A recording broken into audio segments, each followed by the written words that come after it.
Hi everybody, it's Deviant Senshi. I have a sore throat right now from my allergies, so I'm sorry if I sound a little funny or kind of croak. It's just part of living in the South. So here we go. Today we're going to kind of do a special thing. I was requested by the Lantis to go ahead and do a real fan art and not real fan art segment. And so I've picked 3 images. We've got some Pokemon sprites. We've got some Star Wars, and of course, my favorite, we've got some Sailor Moon.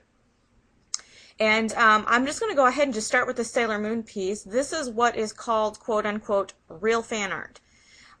Why is this real fan art? Well, this is a piece that is clearly not something that is canon. Naoko Takeuchi did not do this piece.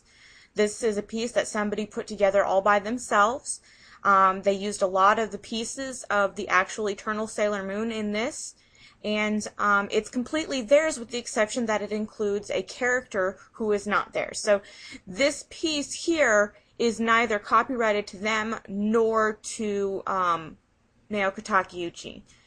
So basically, when it comes down to protection of this piece, Naoko can say, hey, that's my copyrighted character. I don't like this particular piece you did. Take it down. This person has to take it down. But Naoko cannot say, I'm taking this and I'm going to use it now. She can't do that because that's not her piece of art. So this is a legitimate piece of fan art. It's really copyrighted to nobody, but it still is protected.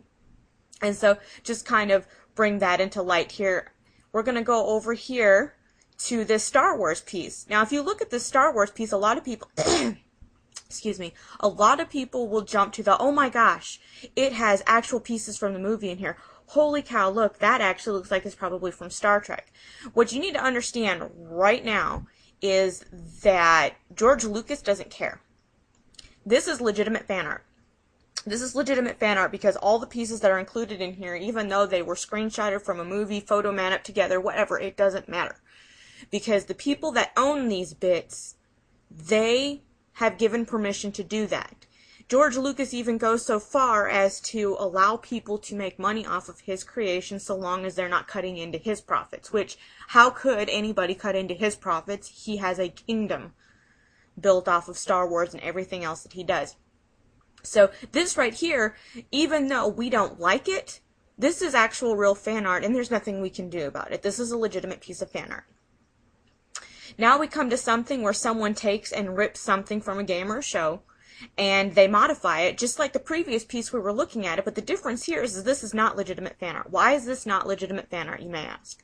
Well, for one, Pokemon, as well as many other fandoms out there and creators of these fandoms, they do not allow people to use their stuff in this fashion. You can't just create your own thing. The same thing with Sailor Moon. If someone had drawn a base off of it and recolored it, that's not legitimate like this piece. Same thing here. This is not legitimate.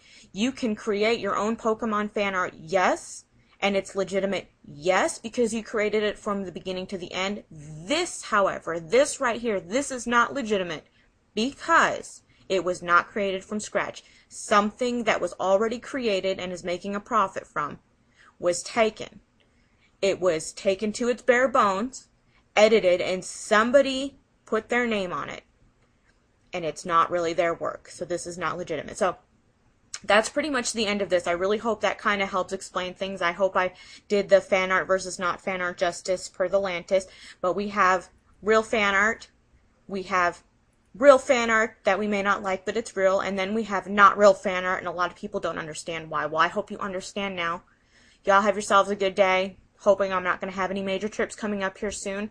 The next piece I'm going to be doing is another request from a member, and it's basically on using tin-eye, because tin-eye can be a little confusing, but we're going to try and demystify that. So until next time, bye-bye.